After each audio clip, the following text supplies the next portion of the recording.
Buenas noches, soy Omar Mariluz y estas son las 5 de las 7. Hoy viernes 12 de marzo, ya acabando la semana, acabando la segunda semana de marzo. Y bueno, hay novedades, hay noticias. Hoy hubo una conferencia de Consejo de Ministros. Habitualmente son los miércoles, pero hoy la presidenta del Consejo de Ministros, Violeta Bermúdez, dio alcances de nuevas medidas que van a regir, ojo con esto, a partir del lunes 15. A partir del lunes 15 de marzo. No se confundan, no rigen para este fin de semana, ni sábado ni domingo.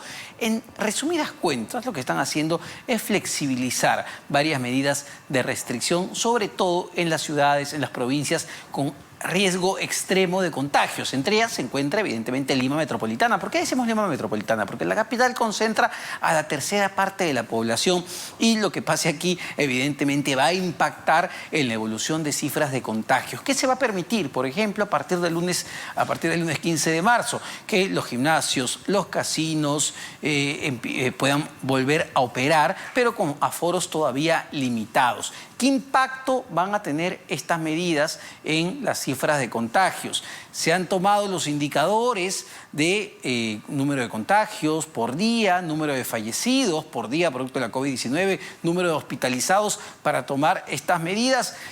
Vamos a verlo, vamos a analizarlo y sobre todo qué impacto pueden tener en esos mismos indicadores una vez que se apliquen estas medidas de flexibilización. También lo vamos a analizar. Estamos ya conectados con el doctor Juan Villena, médico infectólogo, a quien le damos la bienvenida acá en las 5 de las 7. Doctor Villena, ¿cómo está? Muy buenas noches. ¿Qué dice Omar? Un gusto estar con usted. Muy buenas noches. No, muy buenas noches. Y en principio, bueno, lo decía, ¿no? En resumidas cuentas se ha flexibilizado las medidas de restricción, sobre todo para Lima Metropolitana. Los indicadores que tenemos hasta el momento, doctor Villena, ¿nos dicen que es el mejor momento para tomar esta decisión? Bueno, Omar, le voy a ser absolutamente sincero. No he visto las nuevas cifras y en realidad no quise verlas porque mueren, y si mueren 10 más o 10 menos, vea. Es un problema, pero más problema, muchísimo más problema, es saber que no hay camas en UCI. O sea, igualito es, si se enferman más o se enferman menos, no van a lograr ser hospitalizados y no van a ser atendidos. A pesar que pueda disminuir el número de pacientes que tengan que ejercer presión para camas, porque tenemos un déficit de camas que a cada instante llaman los familiares e inclusive amistades, inclusive a mí, me llaman para preguntarme dónde hay camas UCI y lógicamente tengo que decirles que no conozco el lugar donde sea aquí en Lima. Bueno, porque aparentemente todos los hospitales ya están topados y tienen en negativo las camas, hospitalizados en otras áreas esperando ser transferidos a cuidados intensivos. Del mismo modo, todavía seguimos teniendo déficit de oxígeno a pesar de todo el esfuerzo que se está haciendo para tener más plantas de oxígeno. Todo esto ha tenido un poco de demora, quizás por eso es que no se logró a tiempo tener oxígeno a mano. Y entonces, tenemos déficit de oxígeno, tenemos déficit de camas, si uno o dos más se enferman, al final vea usted, la consecuencia va a ser exactamente lo mismo. Y entonces, supongo yo, ¿no? Otra cosa no se me ocurre, si en el gobierno dicen, no tenemos cómo ayudarlos a los que se sigan infectando, que se cuiden, número uno, y número dos, más bien aperturemos más los negocios o los que puedan trabajar y tener algo de ingresos, porque la situación no está muy bien. Es decir, doctor Villena, que ese sea el pensamiento, no le veo otra explicación, porque no hay un descenso evidente, ¿no es cierto? Sí, en el número de fallecidos. Me consta, ayer conversaba con el ingeniero Rodrigo Parra en otro programa, que ellos analizan constantemente la data y estos indicadores en el Open COVID Perú, y lo que nos decía a un año ya de que la OMS declarara oficialmente que el mundo vivía una pandemia, la pandemia de la COVID-19, lo que nos decía es que las cifras, sobre todo en Lima Metropolitana, no bajaban todavía. Y lo que usted dice, a nivel de lo que es camas UCI, no hay camas UCI en Lima. Todo lo contrario, hay listas de espera. Entonces, lo que entendemos con esta data, doctor Villena, es que el tema sanitario o los indicadores de la COVID-19 no están siendo tomados en cuenta para aplicar estas nuevas medidas. Exactamente, Omar, exactamente. Porque yo me imagino que quienes están cuidando lo que sucede en el Perú, o sea, el gobierno, buena cuenta, ven que no pueden hacer más en lo que se refiere a darnos más camas o darle más oxígeno al país, ¿no es cierto? Como no pueden más, dicen, ¿qué hacemos? La economía sigue en deterioro. Ya que van a morir porque no hay cómo atenderlos, abramos pues la economía para que mejoren las cosas. Salvo eso, no tengo explicación, porque definitivamente no estamos en una curva de descenso. Y además tendría que ser una curva en descenso evidente, ¿no? Bajo 1 o bajo 2 la mortalidad, ese no es el chiste, sino simplemente es ver que realmente estemos en una curva en descenso tan evidente que nos permite tomar una nueva decisión. Si la curva se mantiene más o menos igual y no hay mejoría, no tendría ningún sentido tomar nuevas medidas. Debiéramos continuar con la que nos permite tener ese grado de mortalidad que hay o de infectividad y de transmisión de persona a persona. Hoy me comentaban que estamos en poco más de 3.8 más o menos, ¿no es cierto? La letalidad sigue siendo alta, no cambia el número de muertos por la infección. Y entonces decimos, ¿qué hacemos? Bueno, no podemos hacer nada, sino empezar a mejorar la economía de la forma que sea posible, porque cuando lleguen más enfermos, ya la expresión suena fea, por no cuidarse, porque ahora tenemos que transferirle la responsabilidad a las personas, ya que el gobierno no puede hacer nada más. Por no cuidarse, si siguen llegando a los hospitales, bueno, les ofrecemos lo que tenemos, les damos lo que hay, y si fallecen es porque no se han cuidado. La economía tendrá que mejorar. Ahora, doctor Villena, a ver, poniéndome del lado de estos sectores, ¿no? Tanto casinos, tragamonedas, ¿quién más? Gimnasios, las artes escénicas, también en espacios al aire libre se van a permitir a partir del día lunes. Ellos dicen, mira, nosotros podemos cumplir los protocolos sanitarios, no nos dejan operar, pero el gobierno sí deja operar a los mercados, a los centros comerciales, donde incluso hay mayor aglomeración que en nuestros negocios. Entonces se puede dar el caso que el propio Ejecutivo ya diga, bueno, vamos a abrir esto con los protocolos porque tenerlos cerrados tampoco nos está ayudando a bajar las cifras de contagios. Es que eso es, pues, Omar, es lo que acabo de decirle. Lo que sucede es que lo que estamos haciendo hasta el día de hoy aquí para controlar la infección no dar los resultados que querramos porque seguimos con déficit de camas. Lo ideal sería que las medidas que demos permitan respirar al sector salud, que queden camas libres, que haya oxígeno para poder atender a los pacientes. Pero lo que estamos haciendo no logra disminuir de forma importante la presión sobre la necesidad de camas de UCI. Cualquier otra cosa que hagamos tampoco va a disminuir la presión, ¿no es cierto?, en tanto querramos que haya menos infección. Por lo tanto, ya que estamos así, ¿qué podemos hacer? Abramos a los otros negocios que están con déficit y con serios problemas, porque peor cosa no nos va a pasar en los hospitales. Si ya no tenemos cama, que sigan yendo más personas a buscar cama, va a ser lo mismo, que vayan 10 o 20 para buscar una cama, porque no hay. Y lógicamente, por ejemplo, los casinos están desesperados. 2 años ya van a ser, bueno, 1 año y unos meses, ¿no es cierto? Pero para ellos significa 2 años o 3 años, porque te imaginas todo el dinero que dejan de percibir y pagar los sueldos a algunos de sus trabajadores. O sea, no, es un verdadero drama. ¿Y qué es lo peor? Que ellos ven que, por ejemplo, como usted muy bien señaló, el Jockey está abierto. ¿Y por qué no me dejan abrir si yo no voy a dejar entrar tanta gente como en otros lugares? Yo voy a cumplir con los protocolos, así como los buses cumplen con los protocolos, claro, y sube el número que se señala de personas y con su mascarilla y todo lo demás, igualito hacemos nosotros. O sea, nadie le hace caso al gobierno. ¿Se ha visto algún vehículo bien? Sí. Bueno, los colectivos, doctor Villena. Con población suficiente, con la cantidad de gente que debe estar. Claro, los colectivos, que son transporte informal y que siguen funcionando en toda Lima metropolitana y en todo el país en general, siguen funcionando, nadie los para y son focos de contagios. Pero, claro, no se fiscaliza a los informales, sino que se fiscaliza a los formales de alguna manera. Yo le quería preguntar sobre otro datito que tiene que ver con estas medidas, que no sé si desde su punto de vista sea lógico. Se va a permitir nuevamente que los domingos todo el mundo pueda salir. No va a haber ningún problema, se mantiene el toque de queda de 9 de la noche a 4 de la mañana. Pero sigue estando prohibido el uso de vehículos particulares. Digamos, esta medida de esta prohibición ¿Tiene lógica desde el punto de vista de la inmunología?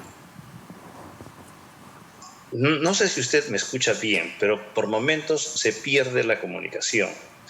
Le entendí decir que los domingos va a continuar como está. No. ¿Es correcto? No me escuchó con claridad. Le repito la pregunta, Otra vez doctor se nos Villena. perdió la Sí, comunicación. los días domingos se está levantando la medida de restricción y la gente va a poder salir, al menos en la capital. Va a poder volver a salir, excepto en las horas del toque de queda, que va de 9 a 4 de la mañana.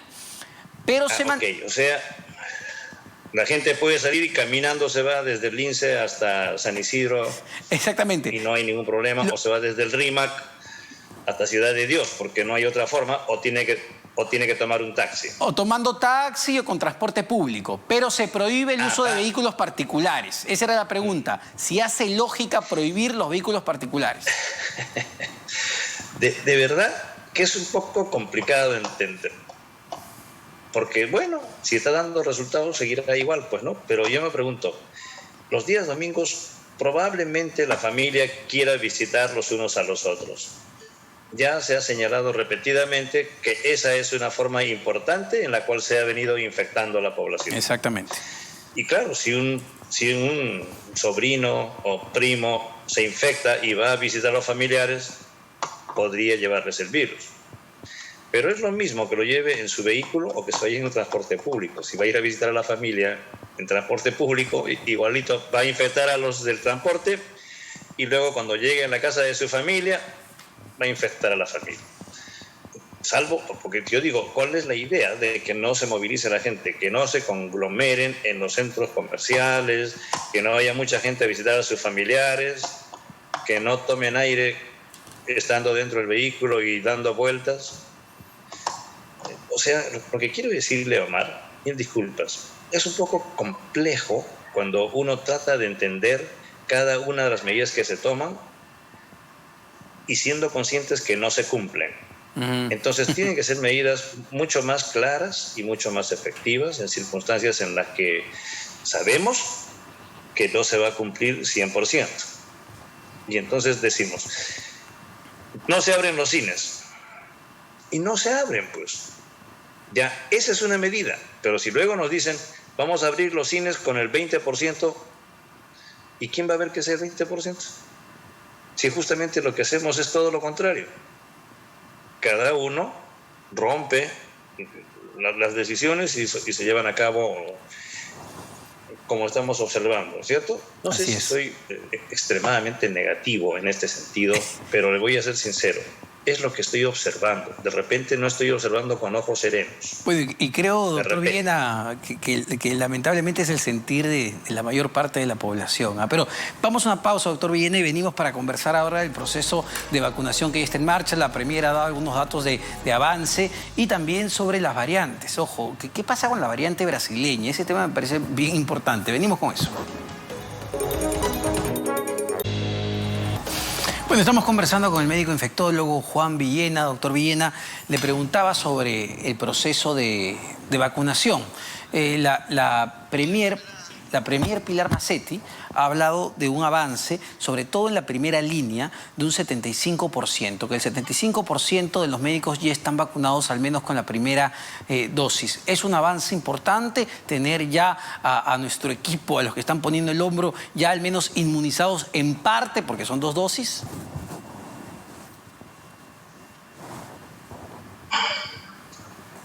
Me da mucha pena, Omar, no logro escuchar muy bien, por momentos se nos pierde. A ver, doctor Villena. Quiero ver si lo que usted se ha referido es que la vacunación del personal de salud, aún siendo los más adultos, podrían regresar a trabajar si en algún momento es necesario, o a los de primera línea que ya concluyeron de vacunar. Sí, a ver si me escucha. Las dos cosas se están dando. ¿Me escucha Ahora mejor sí ahí? Perfecto. Les repito, no hay ningún problema. Les repito la pregunta. Son cosas que pasan con la internet en estas épocas de pandemia que vivimos. Ya el 75% del personal de primera línea está vacunado con la primera dosis. Es el reporte que ha dado el día de hoy la Premier. Evidentemente falta una segunda dosis. La pregunta es, ¿estamos avanzando a buen ritmo con el proceso de vacunación? A ver, la vacunación en buena cuenta consiste en 2 dosis de casi todas las vacunas. Hay una sola que usa dosis única, ¿verdad? Pero bueno, esa no la tenemos todavía. Exacto. La recomendación que habíamos en algún momento señalado, y me puse de ejemplo, porque dije que llegue la que llegue y me vacuno, porque no quiero correr el riesgo de que me entre el virus, de repente me mata. Y las personas de tercera edad que tengan algún factor de riesgo podrían estar en mayor riesgo que las personas jóvenes sin ninguna enfermedad y sin ninguna condición mala de fallecer. Por lo tanto, que se vacunen.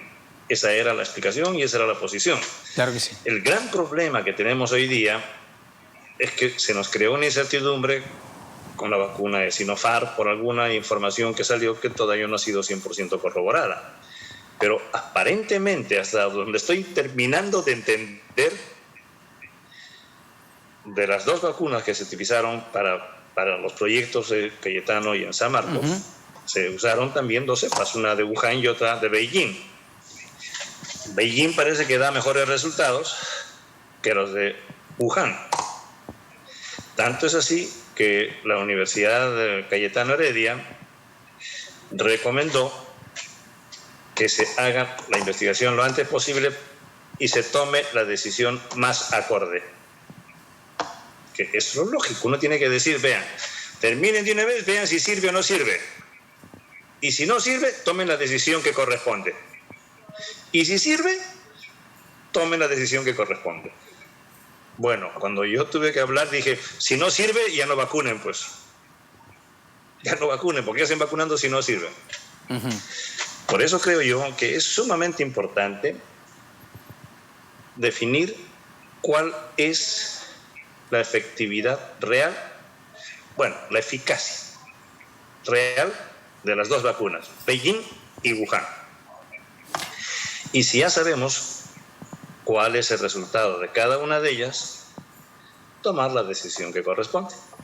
Ahora, doctor, y ahí le pregunto, ¿no? Porque entiendo que la decisión de compra de este lote de 1 millón de dosis con Sinopharm y hay un compromiso todavía de 38 millones, que es todavía en compromiso, se tomó en base a los estudios que se habían realizado tanto en la China, donde se está aplicando esta vacuna, como en Emiratos Árabes Unidos, donde la vacuna de Beijing, la cepa de Beijing, sí arrojaba pues un nivel de eficacia de casi 80%, ¿no? De eficacia, entendiendo de que no te iba a pegar tanto, te podías contagiar, pero no te iba a mandar al hospital o no te ibas a morir. Claro, a ver, sucede el gran problema en el planeta. En Perú sucede un pequeño problemita. Ajá. Gobierno contra Congreso. Sí. Gran pleito, ¿no es cierto? Líos un poco más, se jalan las mechas, porque suceden cosas extraordinarias, increíbles. Sacan a uno, ponen a otro y no se define sobre las vacunas. Se echarán la culpa los unos a las otras y ahora los candidatos van a jurar y prometer que van a tener Pfizer para todo el mundo o cualquier otra cosa, porque como no pasa nada cuando prometemos lo que queremos y no hacemos nada, ya, seguirá igual. Pero ¿cuál fue la consecuencia real? Perú no compró una sola dosis, no compró, ni comprometió la adquisición, sí, pues, de Pfizer, por ejemplo. es verdad. Entonces, cuando ya se acababa el pleito acá y el nuevo presidente va y le dice a Pfizer, bueno, ya, denme. Lo miraron y dijeron, no tenemos para ustedes. En principio, ¿quién va a creer en Perú? Y cuando ustedes vienen a decirme que quieren vacuna de Pfizer, la verdad, ya no tengo. ¿Cuánto creen que produzco? A esperar. Mis plantas tienen un límite. O sea, es una locura cuando alguien sale a prometer que va a haber vacuna para todos. O sea, ¿y cómo lo va a conseguir? Si no hay en el mundo, porque las plantas tienen un tope de producción. Y entonces, como ya hay esa gran dificultad, se mira en el gobierno y ¿qué hacemos? A alguien se le ocurre decir lo lógico. ¿Sabes qué? Compremos la China, que ellos todavía no les ha comprado casi nadie. En Europa nadie le compró, Estados Unidos no le compró, en Sudamérica todavía recién está por hacer los trabajos de tercera. ¿Ok? Exacto, Muy bien. exacto. Entonces, que se hagan acá en Perú, pues. Ya, cese, tercera etapa. Y México también ha tenido que entrar en ese tema. Brasil, de acá de América. Y aquí en Perú, además, nos dan una donación. Que Y el genere proyecto de investigación se escándalo. transforma en algo Sí. que, si tomamos en consideración lo que significa un proyecto de investigación en el mundo, nadie va a creer en él. Ahora, doctor... Y nosotros seguimos con el proyecto y seguimos con el proyecto. No va a pasar nada. Doctor Villena, entiendo lamentablemente todo el factor político que ha afectado todo este proceso Sí, de vacunación, pero le quería, para finalizar, porque me parece un tema bien importante, el de la variante brasileña, la variante de Manaus, porque ha habido declaraciones del Instituto Nacional de Salud que señalan que ya esta variante no está llegando de manera importada, de casos que vengan desde Brasil hacia acá, sino que ya la variante se estaría transmitiendo entre nosotros, se estaría contagiando entre nosotros, y leí algunos datos de los expertos que decían que esta podría ser una variante muchísimo más peligrosa que la variante británica o la variante sudafricana. ¿Qué conocemos? ¿Qué estamos haciendo para identificar por dónde se está moviendo esa variante? Porque esto se da en un contexto donde estamos flexibilizando las medidas. A ver, Omar, para que se detecten pacientes infectados con cualquier cepa o variante diferente de la original de Wuhan, necesitamos tener pruebas de laboratorio, me refiero, que detecten esas nuevas variantes. Si no tenemos una prueba que las pueda reconocer como diferente a la de Wuhan, no hacemos el diagnóstico. Entonces, felizmente, ya tenemos la de Sudáfrica y la brasileña. Sí. Pudiera ser que me esté equivocando y sea la británica y no la de Sudáfrica, pero de una de ellas se está haciendo aquí en Perú, más la brasileña. ¿Por qué? Porque para hacer el diagnóstico exacto de qué variante tenemos, necesitamos tener nosotros una plantilla de lo que es la cepa de Brasil. Y aquí están las letras de la cepa: A, B, D, E, F, su ARN. Y nosotros tener aquí una prueba que detecte el A, B, C, D idéntico al de Brasil, para que digamos, claro, ya está acá. Porque la prueba detecta a los coronavirus que vinieron de China con la plantilla ya establecida. Y no es que se detecte todo el ARN, sino las fracciones más, diríamos, el esqueleto fundamentalmente, las que se ha decidido. Entonces, hoy día nosotros podemos reconocer la de Wuhan con la prueba original, la de Brasil con las nuevas pruebas que ya tenemos, y la británica o sudafricana, cuya prueba ya la tenemos aquí en Perú. Pero aquí, para que detectemos que está la cepa brasileña, tienen que haber miles de personas infectadas. Porque imagínese usted que hayan 50. ¿Dónde están? Sí, claro, del 200.000 personas que tienen? Tendría que haber un número importante para que detectemos esa variante. Por lo tanto, lógicamente, ya está circulando esa variante. Y cualquier otra, pero que no podemos detectarla porque no tenemos las pruebas específicas para cada una de esas otras variantes. ¿Ok? Ese es número uno. Número dos, en cuanto a la vacuna, parece ser que cubre a todas las variantes hasta el día de hoy. No hay problema hasta hoy. Segundo, estas variantes, está claro también que son capaces de infectar más rápidamente y a más personas. Aparentemente a gente más joven. Sí, sí. Y la mortalidad, en cambio, pareciera ser semejante a la que hemos tenido, aunque aparece alguna publicación o algún comentario que podría ser más agresiva, pero esto no ha sido absolutamente todavía entiendo, hay mucho, definido. mucho por Todavía. investigar en ese aspecto. Pero bueno, doctor Villena, muy interesante conversar con usted, como siempre. Juan Villena, médico El tiempo siempre nos queda corto, Omar. Claro que sí. Un fuerte abrazo, doctor Villena. Nos estamos reencontrando. Nos tenemos que ir a un corte, no se vayan. Venimos para hablar de todos los procesos legales que hay pendientes para los candidatos al Congreso y a la Presidencia de la República. Evidentemente me refiero al caso de Keiko Fujimori, pero también al del expresidente Martín Vizcarra. ¿Qué ha pasado hoy? Venimos con eso.